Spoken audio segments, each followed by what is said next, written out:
Agências de notícia da Venezuela passam a usar apresentadores feitos por meio de inteligência artificial. Acabou. Para evitar a perseguição do governo.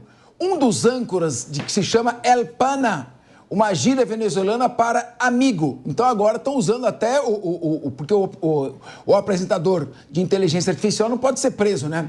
Já a colega dele ficou conhecida como La Chama, ou a garota. A ideia é publicar notícias de dezenas de veículos de imprensa independentes e proteger repórteres. Caramba. Os âncoras foram criados como parte de uma iniciativa chamada Operação Retweet, da organização Conectas, que tem sede na Colômbia, desde junho. Desde junho, ao menos 10 jornalistas já foram presos na Venezuela.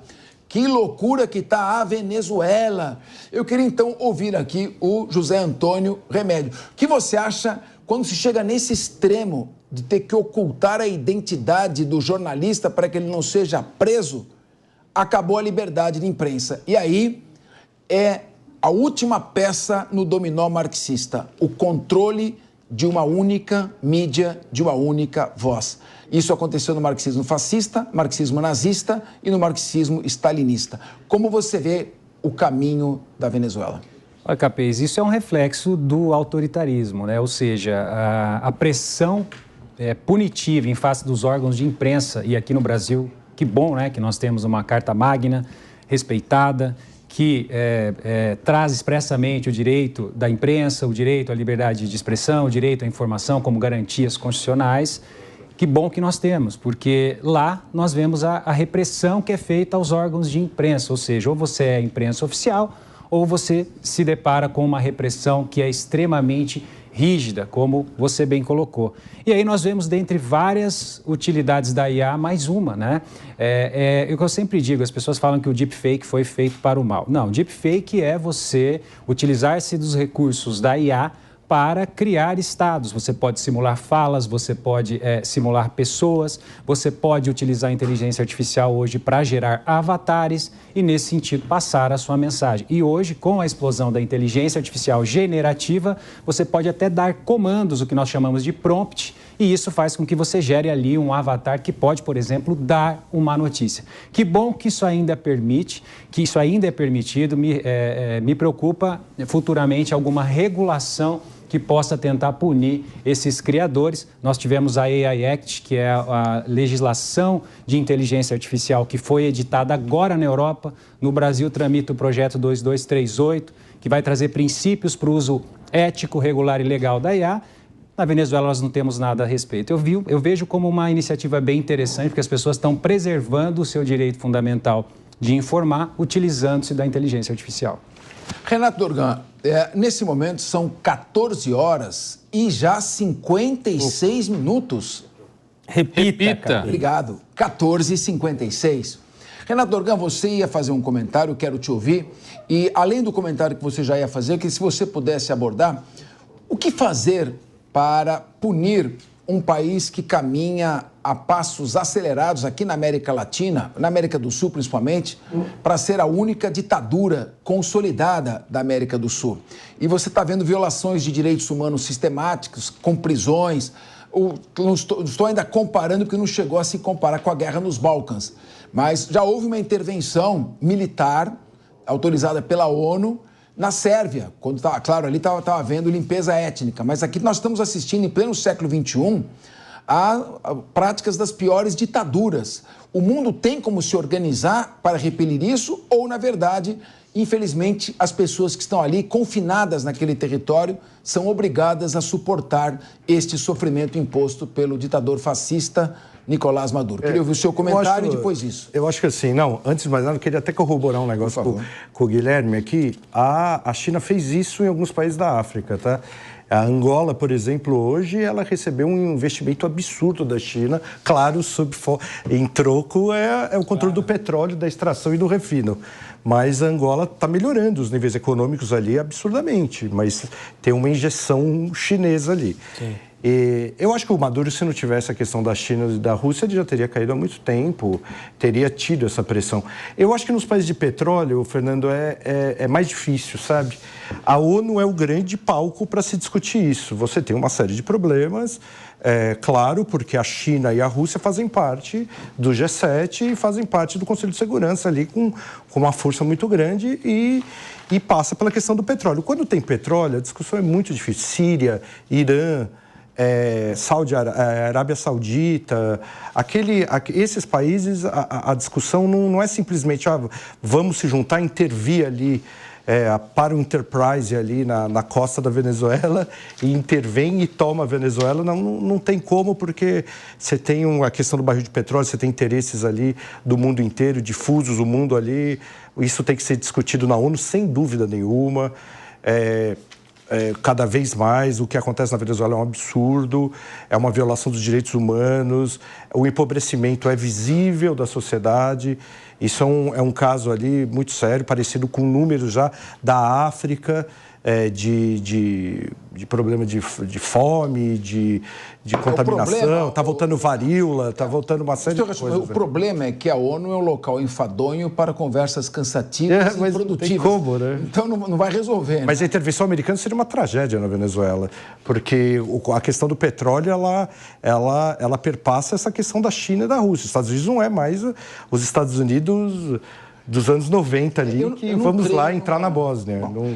Eu não creio numa intervenção americana, mas se ele fizer um bloqueio naval, ele pode atrapalhar bastante ainda mais a economia venezuelana. Enfim, Guilherme Mendes, o programa está um pouco inclinado contra o Maduro. Sim. Você pode reequilibrar o debate? Defendendo o Maduro? Não tem como. Agora o que foi colocado... de fato, o investimento chinês na África é algo que, no ano de 2023, foi o dobro do americano. Os chineses perceberam que, de fato, o continente africano estava abandonado e eles vão atrás de todos os países que se sentirem abandonados pelo eixo Estados Unidos e União Europeia. De modo que, volto a dizer, a depender de como vai ser o remédio que vai ser aplicado pelos Estados Unidos na Venezuela, eles vão jogar praticamente a China dentro da América do Sul. O que vai ser feito, se é de interesse da China apoiar o Maduro, em que termos, como isso pode acontecer, aqui são todas especulações, eu só estou trazendo aqui o caso, e tem também o caso do Quênia também, que é muito interessante. Sim, impressionante. Inclusive, eles estão trazendo alta tecnologia, transformando as cidades que eram cidades praticamente tribais ali, em cidades de ponta. Isso é muito relevante, vale a pena você que está em casa pesquisar e ver o potencial da tecnologia chinesa quando chega num governo que abraça as ideias e que coloca tudo para andar. Porque o chinês tem isso, né? Quando eles entram para resolver. Passam por cima de leis, passam por cima de direitos humanos, passam por cima de uma série de coisas, mas faz a coisa virar. E se de repente, ou seja, casa-se muito com o regime autoritário. Se juntar o autoritarismo do Maduro com o autoritarismo chinês, mais o dinheiro da China e o petróleo, pode ser que isso tudo aí dê samba, viu? Pode ser. No caso, derrumba, né? Por enquanto, o único samba ou a única rumba está sendo ouvida dos porões das delegacias da Venezuela, onde há suspeitas de torturas reiteradas, sequestro de crianças e adolescentes, prisões de opositores. Não se sabe realmente o que vai acontecer. Eu pergunto a você, Diego Tavares, como esperar um futuro dourado quando temos hoje um presente enferrujado na Venezuela? Pois é, Capês, é não esperar, né? O segredo é não esperar. Como eu disse aqui, dificilmente, por mais que a China empregue esforços para colocar os seus pés aqui na América do Sul, como disse o Guilherme Mendes, o que eu acho também, de certa forma, meio controverso. A China já está com os pés aqui na América do Sul sob alguns aspectos. Vamos lembrar que o nosso próprio país, o Brasil, tem como principal parceiro comercial a China. Os Estados Unidos também tem uma ala da sua balança comercial dedicada aos chineses e muitos outros países também são assim. Então, no grande campo no qual se trava os conflitos geopolíticos hoje, que é no comércio, a China já está na América do Sul. Não precisa de mais nenhum movimento para que a China chegue até aqui. Por isso que eu digo mais uma vez, acreditar nesse futuro promissor para a Venezuela, amparada nos chineses, é terraplanismo geopolítico, com todo respeito, Guilherme Mendes. Muito dificilmente a Venezuela consegue dar um início a uma guinada fora desse lamaçal no qual o país se encontra, enquanto Nicolás Maduro estiver no poder. E é muito triste também observar no horizonte que, enquanto o próprio Brasil não se posiciona de uma forma mais enfática contra o regime venezuelano, subiu alguns degraus nos últimos dias. O presidente Lula já declarou também que não reconhece a vitória até que as atas sejam apresentadas, mas ainda está em descompasso com o restante do mundo ocidental, que já declarou expressamente que Edmundo González foi o vitorioso nas eleições. Enquanto o nosso país ainda segue em atraso, de certa forma, a Venezuela encontra amparo e, com isso, a oposição lá tende a se arrefecer, de certa maneira, porque é difícil mobilizar pessoas por muito tempo, deixar essas pessoas nas ruas, sofrendo repressão da ditadura venezuelana. Enfim, é muito difícil acreditar num futuro promissor para a Venezuela e eu sei que seria um passo geopolítico muito arriscado, como disse aqui o Renato, mas talvez, diante de um cenário no qual as sanções já não surtem mais efeitos, uma interferência externa na Venezuela para depor o regime de Nicolás Maduro seria a única alternativa. A alternativa é essa que eu reputo, nesse momento, muito improvável. Agora, a China já está buscando seus recursos naturais, minérios, petróleo, diretamente na Rússia, na maior parceria estratégico-militar da história do mundo.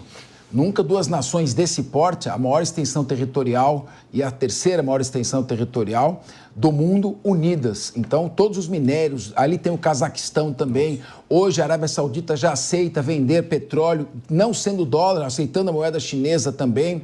Os BRICS caminhando. A China não se animaria em enfrentar os Estados Unidos no caso de um boicote econômico, uma sanção econômica à Venezuela.